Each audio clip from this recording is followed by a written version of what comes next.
الحمد لله نحمده ونستعينه ونستغفره ونؤمن به ونتوكل عليه ونعوذ بالله من شرور أنفسنا ومن سيئات أعمالنا من يهده الله فلا مضل له ومن يضلله فلا هادي له ونشهد أن لا إله إلا الله وحده لا شريك له ونشهد أن سيدنا ونبينا وهادينا ومرشدنا محمدا عبده ورسوله أرسله بالحق بشيرا ونذيرا وداعيا إلى الله بإذنه وسراجا منيرا وصلى الله تعالى وسلم تسليما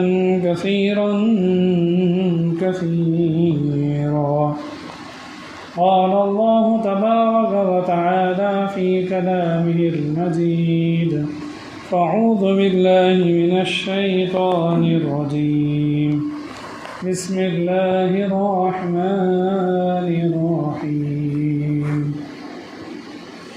كل نفس ذائقة الموت ثم إلينا ترجعون وقال النبي صلى الله تعالى عليه وسلم أكثرهم للموت ذكرا وأحسنهم له استعدادا أو كما قال النبي عليه الصلاة والتسليم صدق الله العلي العظيم وبلغنا رسوله النبي الكريم ونحن على ذلك لمن الشاهدين والشاكرين والحمد لله رب العالمين.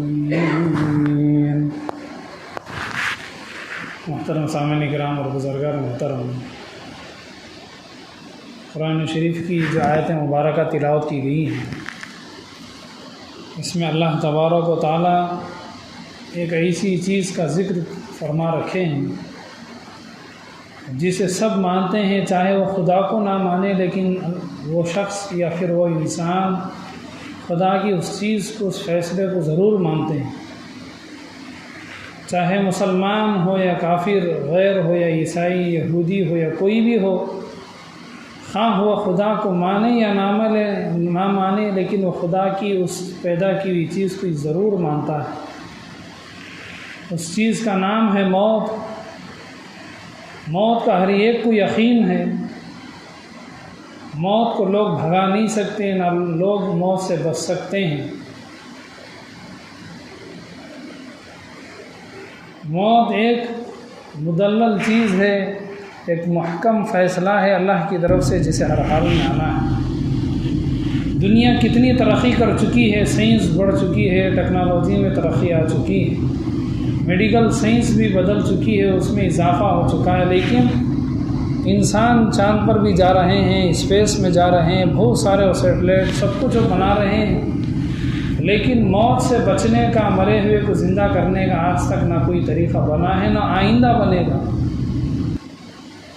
کیوں؟ اس لیے کہ اللہ تعالیٰ نے ایک ایسا فیصلہ یہ کیا ہے موت کا، جسے ہر ایک کو قبول کرنا ہی پڑے گا، چاہے پسند کے ساتھ کرے یا ناپسندگی کے ساتھ کرے، چاہے خوشی خوشی موت کو گلے سے لگائے یا بیزارگی سے گھبرا کے بچتے ہوئے انسان بہرحال اسے موت آ کر پکڑ ہی لیتی ہے۔ اللہ تبارک و تعالیٰ نے جب انسانوں کی روح کو آسمانوں میں پھیلا دیا، حضرت آدم علیہ السلام کے سامنے اللہ تعالیٰ نے دکھانے کے لیے انسانوں کی آبادی کتنی ہوگی۔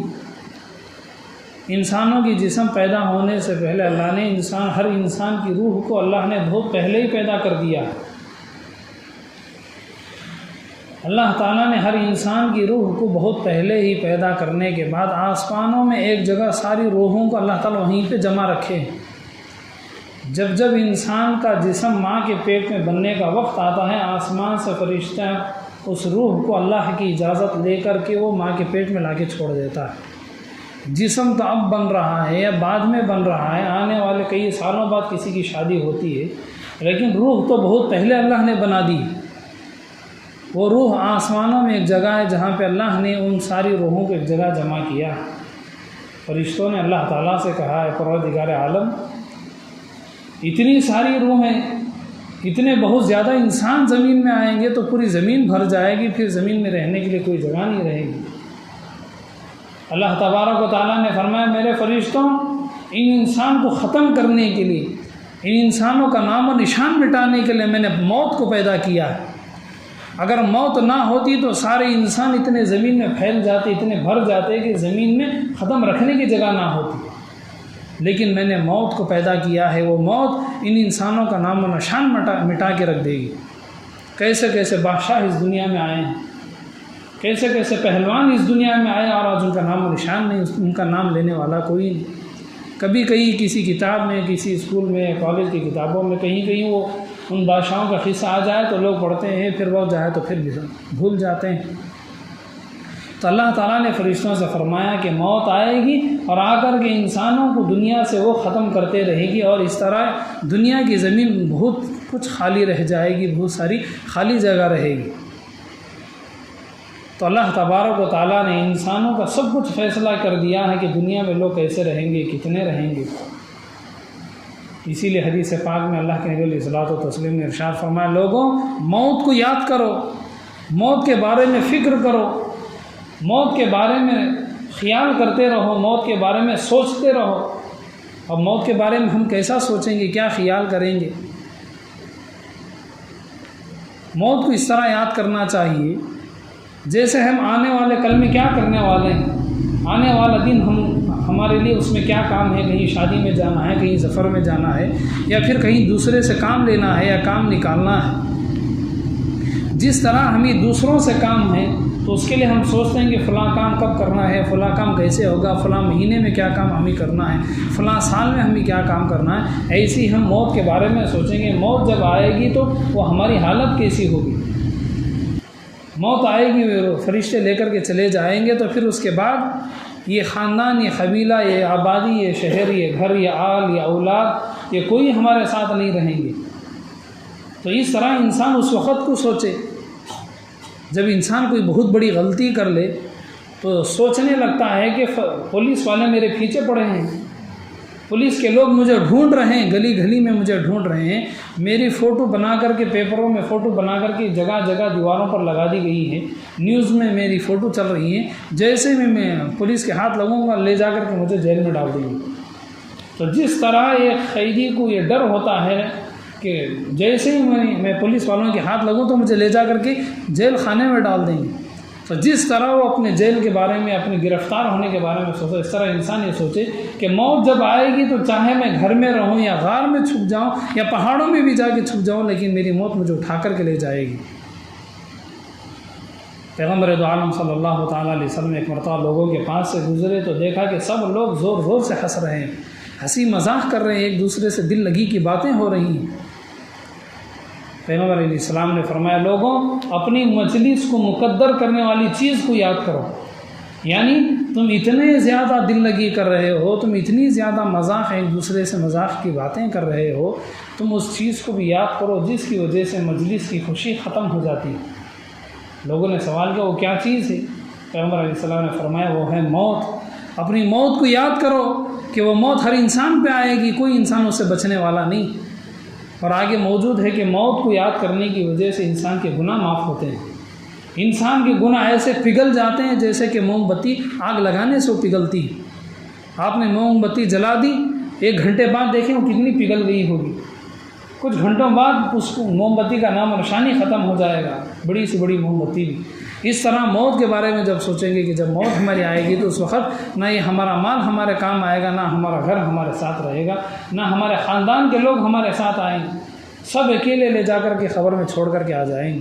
تو اس طرح موت کو یاد کرنے کی وجہ سے انسان کی توبے میں پختگی پیدا ہوتی ہے۔ انسان جو اللہ سے معافی مانگتا ہے اس معافی کے اندر ایک طاقت پیدا ہوتی ہے۔ معافی مانگنا اللہ سے ایک وعدہ کرنا ہے۔ جب بندہ اللہ سے اپنے گناہوں سے بچنے کی دعا کرتا ہے، اللہ سے معافی مانگتا ہے تو ایک وعدہ ہے، اس وعدے کے اندر پختگی آتی ہے، مضبوطی آتی ہے، انسان گناہوں سے بچتا رہتا ہے جب تک وہ اپنی موت کو یاد کرتا ہے۔ جب لوگ موت کو بھول جائیں گے صرف اور صرف اپنی کمائی، اپنا کام دھندہ، اپنے بچوں کے بارے میں، اپنے کام کے بارے میں، اپنی دنیا کے بارے میں، اپنے گھرانے کے بارے میں، پوری دنیا کی نیوز کے بارے میں دیکھتے رہیں گے تو موت کو جب بھول جائیں گے تو موت کا ذرا بھی خیال نہیں آئے گا۔ اس لیے حدیث پاک میں موجود ہے، حضرت عائشہ رضی اللہ عنہ نے سوال کیا، اللہ کے رسول بغیر شہادت کے انسان شہید کا مرتبہ کیسے حاصل کرے گا؟ شہید کہتے ہیں وہ اللہ کا وہ مقرب بندہ جس کی موت آئے گی فوراً وہ جنت میں جائے گا۔ ایسے نیک بندے کے درجے کو شہادت کا درجہ کہتے ہیں۔ اللہ کے نبی علیہ السلام نے فرمایا کہ جو انسان دن اور رات میں 20 مرتبہ موت کو یاد کرے وہ شہادت کا درجہ پائے گا، یعنی جب موت آئے گی تو اللہ تعالیٰ اس کے لیے جنت کا فیصلہ کرے گا۔ دنیا میں 20 مرتبہ، ایک دن میں 20 مرتبہ موت کو یاد کرنے کا مطلب یہ ہوا ایک دن میں 24 گھنٹے ہیں، ہر ایک گھنٹے کے بعد، ہر گھنٹے سے سوا گھنٹے میں موت کا خیال کرنا۔ جب سو جائیں گے تو 4-5 گھنٹے رات میں سوئیں گے تو رات بھر تو یاد نہیں کریں گے، تو اس لیے ہر آدھے پونے گھنٹے میں جب موت کا خیال کریں گے، اپنا ذکر و تسبیح کریں گے، درود شریف کثرت سے پڑھیں گے، یا اس طرح نیک اپنی زبان سے اچھی باتیں نکالیں گے تو اس طرح ہماری نیکیاں بھی بڑھتی چلی جائیں گی اور ہمارے جو گناہ ہونے والے ہیں وہ گناہ بھی ختم ہو جائیں گے۔ جب انسان کو موت کی فکر پیدا ہو جائے گی تو گناہ بھی نہیں کرے گا، گناہوں سے بچتا رہے گا۔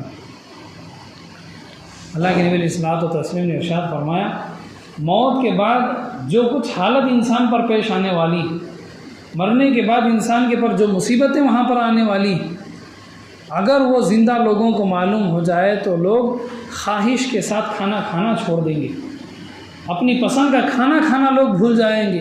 جب وہ اس تکلیف کو دیکھیں گے مرنے کے بعد، اس مرے ہوئے انسان کی روح کے ساتھ جو تکلیف ہوتی ہے، جو پریشانی ہوتی ہے، اگر لوگوں کو معلوم ہو جائے تو اپنی پسند کا کھانا بھول جائیں گے، اپنی پسند کی چیزوں کو پینا بھول جائیں گے۔ جیسے گرمی کے موسم میں ٹھنڈا پانی پینے کی خوشی ہوتی ہے، ٹھنڈے ٹھنڈے جوس پینے کی ایک خواہش ہوتی ہے بچوں میں، اس کھانے کی ایک لہر پیدا ہوتی ہے۔ موت کی تکلیف جب سامنے آ جائے گی، اس کے بارے میں لوگ جان جائیں گے تو اپنی پسند کے کھانے پینے کی چیزوں کو لوگ بھول جائیں گے۔ تو کتنی تکلیف ہوگی جس کی وجہ سے انسان اپنے پسند کی کھانے کی چیزوں کو بھی بھول جائے۔ یعنی حدیث پاک سے بتلایا جا رہا ہے کہ موت کوئی آسان چیز نہیں ہے کہ انسان کی جان نکلی، لوگ دیکھنے والوں کو یہ معلوم ہوتا ہے کہ بیٹھا بیٹھا انسان ایسے ہی گرا اور مر گیا، یا کھڑا ہوا انسان ایسے ہی اس کی موت آ گئی۔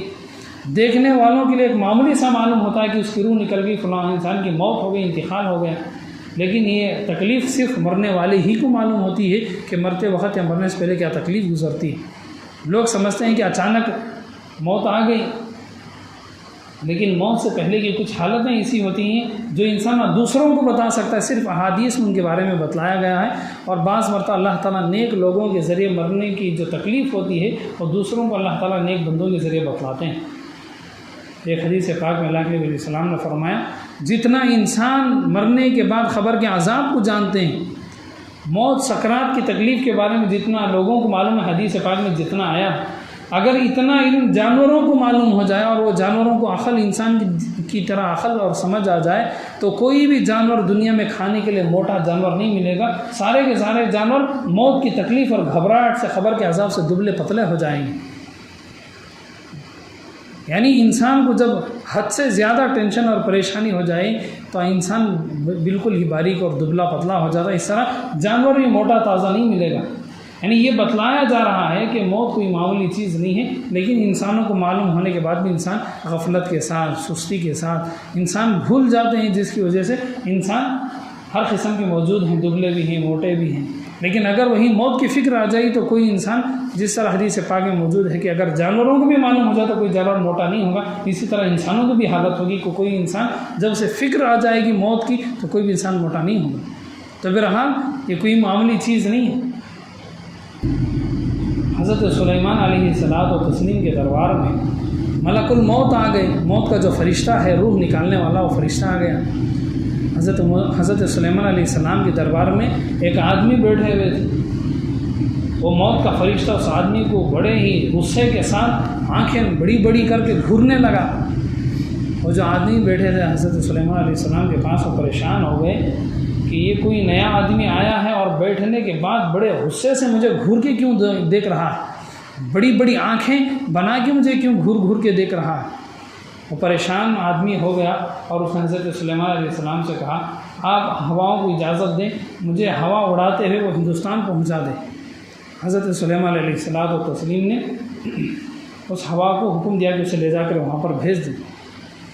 کچھ دیر بعد وہ موت کا فرشتہ بھی وہاں سے غائب ہو گیا۔ پھر اس کے بعد وہ موت کا فرشتہ پھر حضرت سلیمان علیہ السلام کے پاس آیا تھا۔ حضرت سلیمان علیہ السلام نے پوچھا کہ تم نے اس آدمی کو گھور گھور کے کیوں دیکھا؟ موت کا فرشتہ کہنے لگا اللہ تعالیٰ نے جس آدمی کو آپ نے ہندوستان پہنچایا تھا وہ آدمی جب تک آپ کے دربار میں بیٹھا رہا اس کی زندگی کے بالکل کچھ وقت باقی رہ گیا تھا۔ اللہ کا حکم ہوا تھا کہ مجھے اس آدمی کی موت جس کی جان ہندوستان کی سرزمین میں نکالنا ہے۔ میں آپ کے پاس آیا تھا آپ کی ملاقات کے لیے۔ جب میں نے اس کے آپ کے دربار میں دیکھا تو میں سوچنے لگا کہ ہندوستان سے کئی کلومیٹر دور ہے، یہاں پر یہ موجود ہے، اب مجھے اس کی روح نکالنا ہے ہندوستان جا کر کے، لیکن یہ بندہ تو یہاں پر ہے۔ جس جگہ میں مجھے جان نکالنے کا حکم ہے مجھے اسی زمین پہ جانا ہے، لیکن یہ انسان تو دوسرے ملک کے اندر کنٹری کے اندر بیٹھا ہوا ہے۔ پھر اس کے بعد اس آدمی نے ہندوستان جانے کا اس کے دل میں ارادہ ہوا، یعنی اللہ نے اس کے دل میں ارادہ پیدا کر دیا، اس لیے کہ ہر انسان کی موت اسی جگہ آتی ہے جہاں پر اللہ نے اس کی تقدیر لکھی ہے۔ پھر جیسے وہ آدمی ہندوستان پر پہنچا وہ فرشتہ آ کر کے اس کی روح نکال کر کے لے گئے۔ یعنی ہر انسان کی موت اس کے پیچھے لگی ہوئی حدیث پاک میں موجود ہے کہ دو چیزیں ایسی ہیں جو انسان کو ڈھونڈ کر کے آتی ہیں، چاہے وہ انسان غار میں بھی جا کے چھپ جائے، جنگلوں میں بھی وہ چلا جائے، پہاڑوں اور دریاؤں کے پاس وہ چلا جائے، سمندر کے پاس بھی چلا جائے، لیکن دو چیزیں ایسی پوری دنیا میں کہ وہ انسان کو ڈھونڈتی ہوئی اس کے پاس پہنچتی ہیں۔ ان دو چیزوں میں سے پہلی چیز ہے انسان کا رزق، انسان کی روزی روٹی۔ چاہے انسان آبادی میں ہو اس کی روزی اس کے پاس ضرور آئے گی، چاہے وہی انسان جنگل میں ہو اس کی روزی روٹی وہاں پر بھی آئے گی، چاہے جنگل میں کچھ بھی اس کو کھانے کو مل جائے۔ جو تقدیر اللہ تعالیٰ لکھ دیتے ہیں وہ روزی اسے مل جائے گی، چاہے وہ جنگل میں ہو یا پہاڑوں میں چلا جائے یا سمندر کے پاس بھی چلا جائے، اللہ تعالیٰ اس کی جو روزی لکھیں وہ روزی اس کے پاس ضرور وہاں پر پہنچ جاتی ہے، انسان کے آنے سے پہلے اس کی روزی آ جاتی ہے۔ اور دوسری چیز جو انسان کو ڈھونڈتے ڈھونڈتے ہوئے آتی ہے وہ ہے انسان کی موت۔ چاہے انسان جہاں بھی چلا جائے، غاروں میں جا کے چھپ کر کے بیٹھ جائے، موت وہاں پر بھی انسان کو آ کر کے اس کی روح لے جاتی ہے۔ چاہے انسان بہت سارے ہزاروں آدمیوں کے درمیان میں جا کے چھپ جائے، انسان دوسرے انسانوں کو وہ بھٹکا سکتا ہے، پولیس والوں کو بھٹکا سکتا ہے، ہزاروں آدمیوں کی بھیڑ میں گھس جائے تو پولیس والوں کو چکما دے سکتا ہے، بھاگ سکتا ہے، لیکن موت سے وہ وہاں پر بھی نہیں بھاگ سکے گا۔ موت ہزاروں لاکھوں آدمیوں کے درمیان میں بھی جو انسان ہے وہ بڑی آسانی کے ساتھ ڈھونڈتے ہوئے لاکھوں آدمیوں کے درمیان میں کس کی روح نکالنی ہے، موت کا فرشتہ وہاں پر جا کر اس کی روح نکال کر کے آ جاتا ہے۔ یعنی حدیث پاک میں جو بتلایا گیا دو چیزیں ایسی ہیں جو انسان کو ڈھونڈتے ڈھونڈتے ہوئے انسان کے پاس چلی جاتی، ان دو چیزوں میں سے پہلی چیز انسان کی روزی روٹی ہے اور دوسری چیز انسان کی موت ہے۔ چاہے وہ جہاں بھی چلا جائے، پہاڑوں میں ہزاروں لاکھوں آدمیوں کے درمیان میں چھپ بھی جائے، موت آ کر کے اس کی روح لے جاتی ہے۔ تو حضرت سلیمان علیہ الصلوۃ والتسلیم کا جو واقعہ آپ کے سامنے ذکر ہوا کہ انسان کی موت کو اللہ تعالیٰ نے جہاں بھی لکھی ہے وہ موت کا فرشتہ ضرور وہاں پر وہ پیچھے ہی لگا رہتا ہے۔ حضرت آدم علیہ الصلوۃ والتسلیم کو اللہ تعالیٰ نے جب آسمانوں میں وہاں پر رکھا تھا، حضرت آدم علیہ السلام کی پیدائش کے کچھ ہی عرصہ گزرا تھا، اللہ تعالیٰ نے حضرت آدم علیہ السلام کے سامنے ساری روحوں کو وہاں پر پیدا کر کے ان کے سامنے پھیلا دیا کہ کتنی روحیں ہیں جو مسلمان بن کے دنیا میں رہیں گی، ایمان کی حالت میں رہیں گی، اور کتنے روحیں وہ کفر کی حالت میں مر جائیں گی۔ جو ایمان والے دنیا میں ایمان کی حالت میں ہوں گے، اللہ تعالیٰ نے آسمان میں بہت پہلے انہیں ایک بالکل روشن سفید چمکدار روح کے طور پر اللہ نے انہیں وہ شکل دی، اور جتنے کفر کی حالت میں مرنے والے ہیں اللہ تعالیٰ نے ان کی روحوں کو بالکل کالی کلوٹی روح بنا دیا۔ یہ نشانی تھی، دو قسم کی روحیں تھیں، آدھی روحیں بالکل سفید چمکدار چمکیلی روحیں، اور دوسری طرف بالکل کالی کلوٹی بالکل اندھیری کی طرح۔ اللہ تعالیٰ نے فرمایا کہ اس میں جو نور والے ہیں وہ سب کے سب ایمان والے ہیں، اور جو اس میں کالی روحیں ہیں، کالی کلوٹی روحیں ہیں، یہ سارے کے سارے کافر ہیں۔ اگرچہ کہ گورے جسم میں وہ روح چلی جائے لیکن ان کی روح اس لیے کالی کہ وہ کفر کی حالت میں ان کی موت آئے گی۔ حضرت آدم علیہ الصلوۃ والتسلیم نے اس وقت ان ساری روحوں کو دیکھا جو دنیا میں بعد میں چل کر کے وہ پیدا ہونے والے ہیں، ان کا جسم دنیا میں پیدا ہونے والا ہے، وہ وقت آئے گا۔ تو انہوں نے دیکھا کہ ایک انسان کی عمر صرف 50 سال کی۔ حضرت آدم علیہ السلام نے فرمایا، اے رب العالمین اس انسان کی عمر بہت ہی کم ہے، آپ میری زندگی میں سے آپ 50 سال اس انسان کے حوالے کر دیں۔ اللہ نے فرمایا کہ تمہاری عمر تو 1000 سال کی زندگی، اگر 50 سال آپ اپنی زندگی میں سے نکال کر کے فلاں کے لیے دے دیں گے تو پھر آپ کی 50 سال کی زندگی کم ہو جائے گی، 9.5 سال آپ کی زندگی۔ حضرت آدم علیہ السلام نے اسے قبول کیا، اپنی 1000 سال کی زندگی میں سے 50 سال کی زندگی ان کے حوالے ہو گئی۔ اب دنیا میں وہ آگے زندگی گزرتی رہی، جیسے ہی ان کے 950 سال ہوئے حضرت آدم علیہ السلام کی عمر، فوراً وہ فرشتہ آ گیا اور کہنے لگا کہ اللہ کا حکم ہوا آپ کی روح نکالنے کے لیے۔ حضرت آدم علیہ السلام کہنے لگے اللہ نے تو مجھے کہا تھا کہ میری 1000 سال کی عمر ہے۔ انسان کے اندر بھولنے کی عادت ہوتی ہے، اچھے لوگ بھول جاتے ہیں، پڑھے لکھے بھی بھول جاتے ہیں، بغیر پڑھے لکھے بھی لوگ بھول جاتے ہیں۔ حضرت آدم علیہ السلام بھول گئے، صرف انہیں ایک بات یاد تھی کہ اللہ نے میری 1000 سال کی عمر لکھی، لیکن انہوں نے اپنی زندگی میں سے جو 50 سال کسی دوسرے کے حوالے انہوں نے کر رکھے تھے انہوں نے وہ بھول گئے۔ فرشتے نے یاد دلایا کہ آپ نے اپنی زندگی کے 50 سال کسی دوسرے کے حوالے کر چکے ہیں، آپ کی زندگی ختم ہو چکی ہے، کہہ کر کے فرشتے نے ان کی روح نکال کر کے فرشتہ آسمان کی طرف چلا گیا۔ یعنی کہنے کا مطلب یہ ہے کہ ہر انسان کے پیچھے جب وقت آئے گا موت کا فرشتہ وہاں پر پہنچ جائے گا، چاہے وہ نبی ہو یا اللہ کے رسول ہو یا اللہ کے ولی ہو، چاہے گنہگار سے گنہگار بھی کیوں نہ ہو یا اللہ کا نیک سے نیک بندہ بھی کیوں نہ ہو، چاہے وہ کافر ہی کیوں نہ ہو، جیسے وقت آئے گا قرآن کریم میں اسی لیے اللہ نے فرمایا اذا جاء اجلهم لا يستأخرون ساعة ولا يستقدمون، جب بھی انسان کا وقت آئے گا فوراً اللہ کا فرشتہ آ کر کے انسان کی روح لے کر کے چلا جائے گا۔ لا يستأخرون ساعة، ان لوگوں کے لیے ایک ساعہ کی بھی انہیں مہلت نہیں ملے گی۔ ساعہ کہتے ہیں پلک مارنے کے لیے جتنا وقت لگتا ہے، 1 سیکنڈ سے بھی کم وقت، اتنا وقت بھی انسان کو نہیں ملے گا۔ فرشتہ فوراً اس انسان کی روح کو لے کر کے وہاں سے چلا جائے گا۔ جب اللہ تعالیٰ موت کے بارے میں اتنے زیادہ سختی کا فیصلہ کیے ہوئے ہیں تو اسی لیے حدیث پاک میں موجود ہے کہ لوگ اپنی موت کو یاد کریں، لوگ نیک کاموں میں لگے رہیں، لوگ اپنے گناہوں سے معافی مانگتے رہیں۔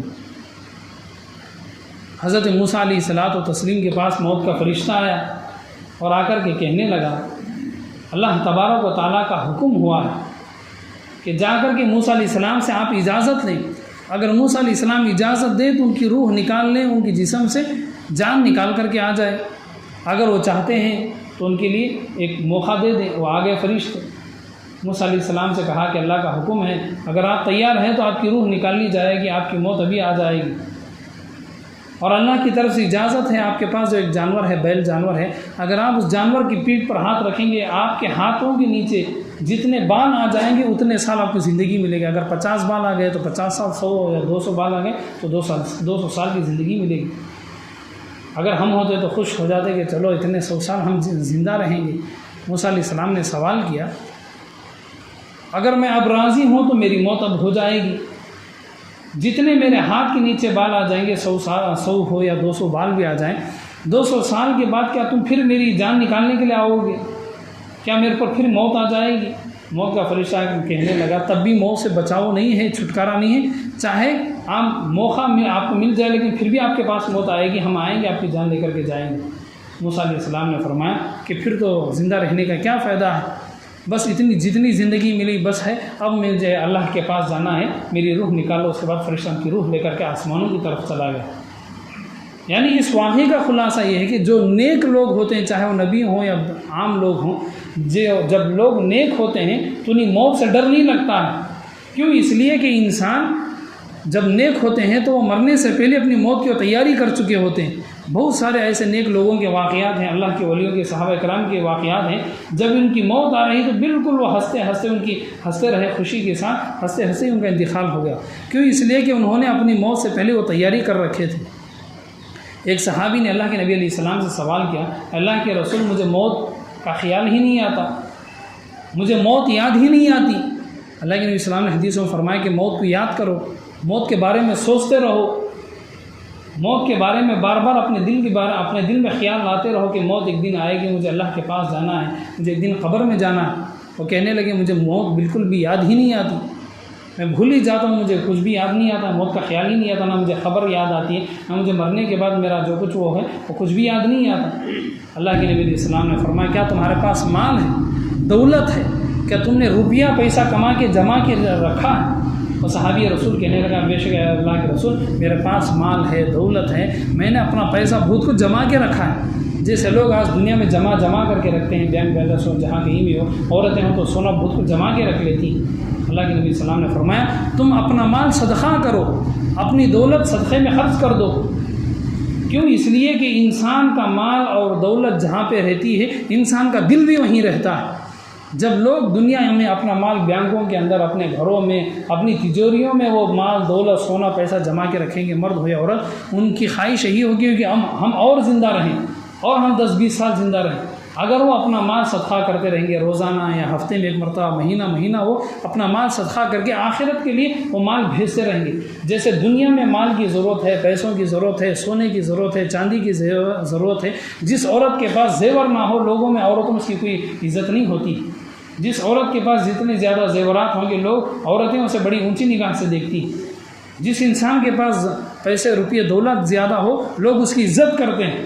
جیسے دنیا میں روپیے پیسے سے عزت ہوتی ہے ایسی آخرت میں بھی عزت ہوتی ہے، جبکہ ہم اپنے دنیا میں مال صدقہ دے کر کے، مال غریبوں میں، ضرورت مندوں میں خیرات کر کے، جتنی اللہ ہمیں طاقت دے، جتنی سہولت دے، ہمیں آہستہ آہستہ مال خرچ کرتے رہیں گے تو یہ مال آخرت میں جائے گا، تو موت کے وقت کوئی پریشانی نہیں ہوگی۔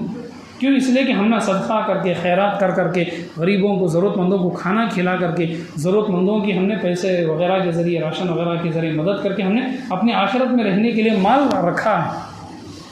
قرآن کریم میں ایک جگہ ہے جہاں پر حضرت عبداللہ بن عباس رضی اللہ عنہ نے فرمایا کہ مسلمانوں میں سے وہ مسلمان جب ان کی موت آئے گی وہ مرتے وقت موت کے فرشتے سے کہیں گے ہمیں زندہ چھوڑ دو، ہماری جان مت نکالو، ہمیں زندہ رہنے کے لیے اور موقع دے دو۔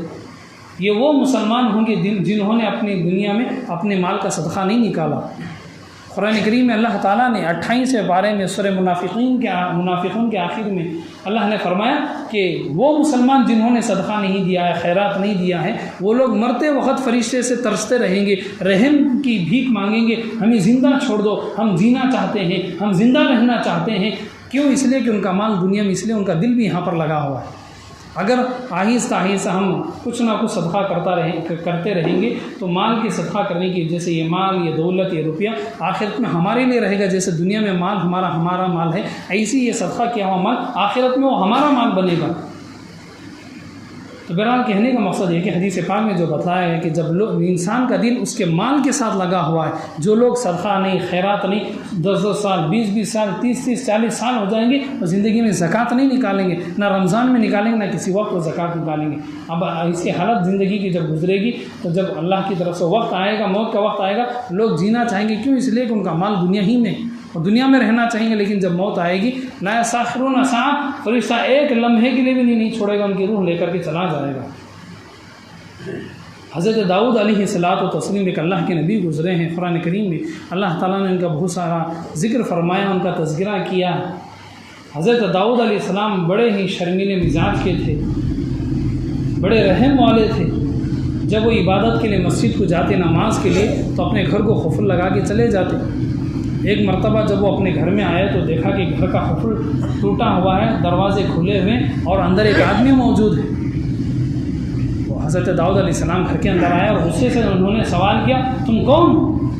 قفل توڑ کر کے ایک نبی کے گھر کے اندر، اور وہ نبی ہونے کے ساتھ ساتھ اس زمانے کے بادشاہ تھے، وہ کوئی معمولی انسان نہیں تھے۔ حضرت داؤد علیہ السلام اپنے زمانے کے بادشاہ تھے، اللہ نے اس زمانے کی حکومت انہیں دی تھی، بہت بڑی حکومت دی تھی۔ انہوں نے سوال کیا ایک بادشاہ کے گھر میں، ایک نبی کے گھر میں ان کا قفل توڑ کر کے، ان کے دروازے کو کھلا رکھ کر کے تم ان کے گھر کے اندر کیسے چلے آئے؟ وہ کہنے لگا میں وہ انسان ہوں جسے بادشاہوں کے پاس جانے کے لیے بھی اجازت پوچھنے کی ضرورت نہیں، بڑے سے بڑے مالدار کے گھر میں بھی میں گھس جاؤں گا لیکن ان کے نوکر اور چاکر مجھے روک نہیں سکیں گے۔ حضرت داؤد علیہ السلام سمجھ گئے کہ یہ انسان نہیں ہے، دیکھنے کے لیے انسان کا روپ لیا ہوا ہے، اصل میں یہ موت والا فرشتہ ہے، یہ اسرائیل علیہ السلام ہے، یہ ملک الموت ہے، یہ جان نکالنے والا فرشتہ ہے جو انسان کا روپ لے کر کے یہ میرے گھر میں آ گیا ہے۔ وہ سمجھ گئے کہ میری موت کا وقت قریب آ گیا ہے۔ حضرت داؤد علیہ السلام زمین پر لیٹے اور چادر اوڑھ کر کے وہ ذکر کرتے رہے، فرشتہ ان کی جسم سے روح لے کر کے چلا گیا۔ یعنی اس واقعے کا بھی خلاصہ یہی ہے کہ جو نیک لوگ ہوتے ہیں، چاہے نبی ہو یا رسول ہو، وہ اپنی موت سے ڈرتے نہیں، گھبراتے نہیں۔ کیوں؟ اس لیے کہ وہ مرنے سے پہلے ہی اپنی زندگی میں اتنی زیادہ وہ نیکیاں کما لیتے ہیں، اتنی زیادہ وہ آخرت کی دولت یعنی کہ نیکیاں کما لیتے ہیں کہ جب موت آئے تو کوئی فکر نہیں، کوئی ٹینشن نہیں، کوئی پریشانی نہیں، بڑی خوشی کے ساتھ، آرام کے ساتھ وہ موت کو ہنستے ہنستے گلے لگا لیتے ہیں۔ جب انسان نیکیاں نہ کرے، اچھے کام نہ کرے، موت سے اسے ڈر لگتا ہے۔ اگر ڈاکٹر یہ کہہ دیں کہ کوئی بھروسہ نہیں ہے تو انسان پریشان ہو جاتا ہے، انسان جینا چاہتا ہے۔ اگر وہی انسان اس نے نیکیاں کی ہیں تو اسے کوئی ڈر نہیں، میں نے تو نیکیاں کر لی ہیں، میرے لیے تو آخرت کی دولت موجود ہے، موت آئے تو چاہے وہ دن میں آئے یا رات میں آئے یا اب آئے یا بعد میں آئے، وہ انسان ڈرے گا نہیں۔ تو بہرحال جو انسان اپنی موت کو یاد کرے، نیکیوں میں آگے رہے، گناہوں سے معافی مانگتا رہے، صدقہ خیرات کرتا رہے، اس کے لیے آخرت جیسے دنیا میں جینے کے لیے اسے خوشی، ایسی موت بھی اس کے لیے ایک خوشی کا ذریعہ بن جائے گی۔ حضرت حسن رضی اللہ تعالیٰ عنہ کی روایت ہے، نبی علیہ الصلوۃ والتسلیم نے ارشاد فرمایا، موت سے پہلے جو حالت ہوتی ہے انسان کی، سکرات کی جو حالت ہوتی ہے، یہ بڑی تکلیف والی حالت ہوتی ہے۔ اللہ کے نبی علیہ الصلوۃ والتسلیم کو جب سکرات کی حالت تھی، بہت زیادہ بخار آ گیا، اتنا زیادہ بخار، اتنی زیادہ طبیعت میں تکلیف ہو رہی تھی، بار بار بے ہوش ہو رہے تھے۔ ایک بار بے ہوش ہو جائے تو الگ بات ہے، پھر ہوش میں آ جاتے، پھر بے ہوش ہو جاتے، کچھ دیر بعد پھر ہوش میں آتے، پھر بے ہوش ہو جاتے۔ تو اندازہ لگائیں وہ تکلیف کتنی ہوگی جس کی وجہ سے انسان کا دماغ ہوش سے باہر چلا جائے، بے ہوش ہو جائے، انسان کا دماغ وہ کنٹرول سے باہر ہو جائے۔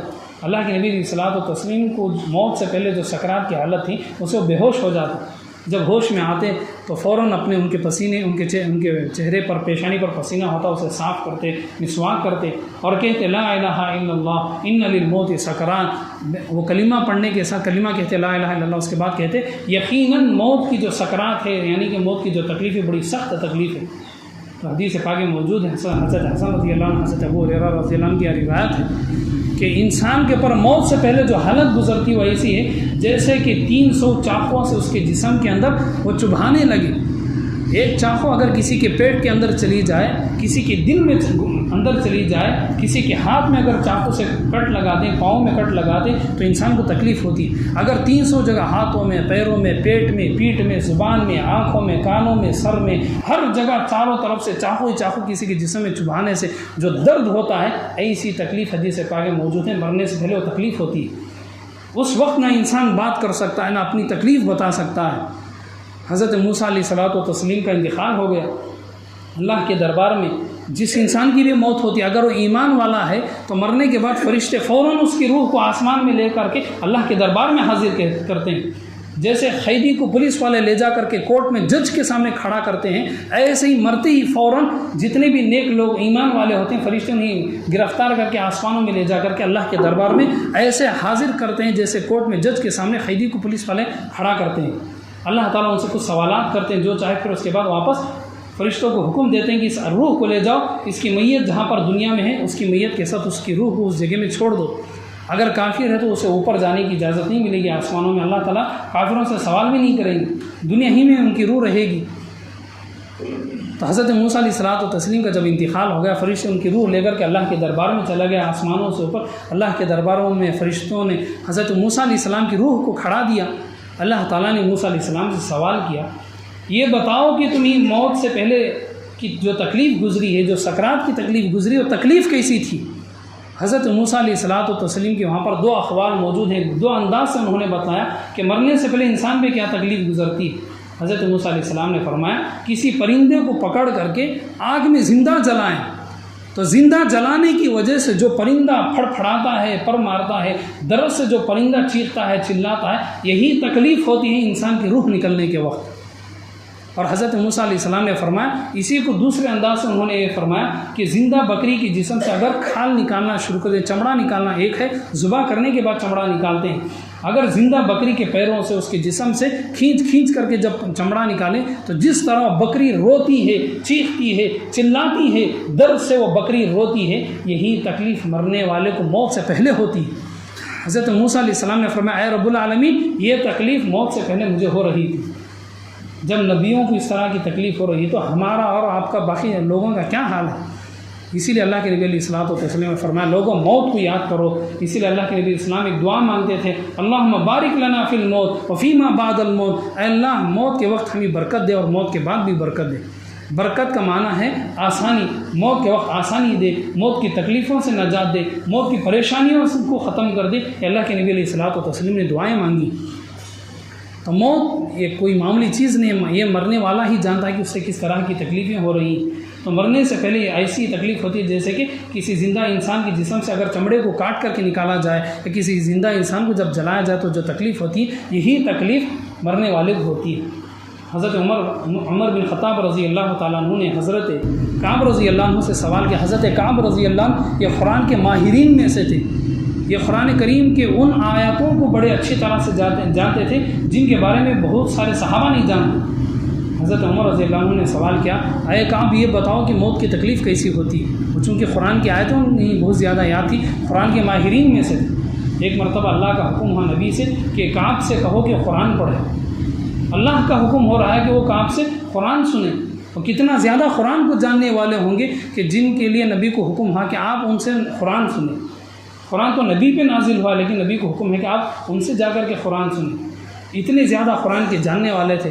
حضرت کعب رضی اللہ عنہ نے حضرت عمر فاروق رضی اللہ عنہ کو فرمایا کہ انسان کی روح جب نکلتی ہے, سکرات کی جو حالت ہوتی ہے, موت سے پہلے وہ تکلیف ایسی ہوتی جیسے کہ کوئی ڈالی ہو, اس میں بہت سارے کانٹے ہوں اور وہ ڈالی اتنی سخت ہو کہ کسی انسان کے جسم کے اندر اسے گھسا دے, اور جب وہ باہر نکالے تو کانٹے انسان کے گوشت کو, انسان کے رگوں کو کاٹتے ہوئے, چیرتے ہوئے, پھاڑتے ہوئے جب وہ باہر آئے تو جو درد انسان کو ہوتا ہے, جب انسان اس درد سے جو تڑپتا ہے, جو بل بلاتا ہے, جو چیخیں نکالتا ہے, یہ تکلیف انسان کو موت کے وقت ہوتی ہے. جب موت کی شروعات ایسی ہے تو موت کے بعد کی تکلیف کیسی ہوگی. خبر کی زندگی کس طرح سے ہوگی. جب خبر کی زندگی ایسی ہے تو پھر قیامت کی زندگی کیسی ہوگی. اسی لیے حضرت عثمان رضی اللہ تعالیٰ جب بھی کسی خبر پر کھڑے ہو جاتے وہ ایسے روتے جیسے کہ بچے روتے. جس طرح بچے جب روتے ہیں تو ہچکیاں لے لے کر کے روتے ہیں, ان کی آنکھوں سے آنسو بہنے لگتے ہیں جیسے بچے روتے ہیں. اس طرح حضرت عثمان غنی رضی اللہ تعالیٰ امیر المؤمنین خلیفۃ المسلمین وہ روتے رہے. انہوں نے لوگوں کو بتایا کہ لوگوں جو جس انسان کی خبر کی زندگی آسان ہے اس کی قیامت بھی آسان ہے, اس کا سب کچھ آسان ہے. اگر انسان گناہوں کی وجہ سے اس کی خبر کی زندگی مشکل ہو گئی تو پھر قیامت اور بھی زیادہ اس کے لیے مصیبت بن جائے گی. تو بہرحال آج اس پوری جمعے کا خلاصہ یہ کہ انسان کی زندگی ایک اللہ کی امانت ہے. جوان ہو یا بڑے عمر کے لوگ ہوں یا پھر چھوٹی عمر کے لوگ ہوں, اللہ کی امانت ہے. اس جوانی کی عمر میں زندگی میں ہمیں عبادت کرنا چاہیے. ابھی رمضان کا مہینہ بھی بالکل قریب ہے, رمضان کی ہمیں تیاری کرنا چاہیے. ہر انسان کو کچھ نہ کچھ چھوٹی بڑی, جن لوگوں کو بیماری نہیں ہو وہ انہیں کے پاس صحت ہے, اللہ کی ایک نعمت ہے. جنہیں چھوٹی بڑی بیماریاں اپنی بیماریوں کا صحیح علاج کر کے وہ روزے کی تیاری کرنا چاہے, کچھ طاقت کی چیزیں کھا کر کے اور رمضان کی تیاری کرنا چاہیں. اللہ کے نبی علیہ الصلوۃ والتسلیم رمضان سے تقریباً 2 مہینے پہلے دعا کرتے اللہم بارک لنا فی رجب و شعبان, یعنی کہ رمضان سے 2 مہینے پہلے والا مہینہ شعبان, شعبان سے پھر رجب کا مہینہ, یعنی کہ 2 مہینے پہلے سے اللہ کے نبی اسلام دعا کرتے ہیں اے اللہ ہمارے ان 2 مہینوں میں برکت دے اور بلغنا الی رمضان, ہمیں رمضان کا مہینہ نصیب کر دے. کیوں؟ اس لیے کہ کوئی انسان سال بھر زندہ رہے اور رمضان سے پہلے مر جائے تو رمضان میں جو ثواب ملے گا, رمضان میں جو عبادتیں ملیں گی وہ کسی اور مہینے میں نہیں ملے گی. تو اس لیے رمضان سے پہلے ہمیں اپنی صحت کو اچھا بنانا ہے, اس کے لیے ہمیں تیاری کرنا ہے. اگر کسی انسان کا انتقال ہو گیا تو وہ تو رمضان سے پہلے اس کی موت ہوگی. اگر کوئی انسان رمضان میں بھی وہ ہے لیکن نہ روزہ ہے نہ عبادت ہے نہ اس کی کوئی تیاری ایسی رہے تو پھر انسان میں کیا فرق رہ گیا. تو بہرحال یہ زندگی اللہ کی امانت ہے, اس میں نیکیاں کرنا چاہیے ہمیں اور آگے بڑھ چڑھ کر کے اپنے گناہوں سے معافی مانگنا چاہیے. اور رمضان قریب ہے تو اس کی عبادتیں بھی کرنا چاہیے. اللہ تعالیٰ سے جو اللہ تعالیٰ تمام کو عمل کی توفیق عطا فرمائے. آمین. وآخر دعوانا الحمد للہ رب العالمین.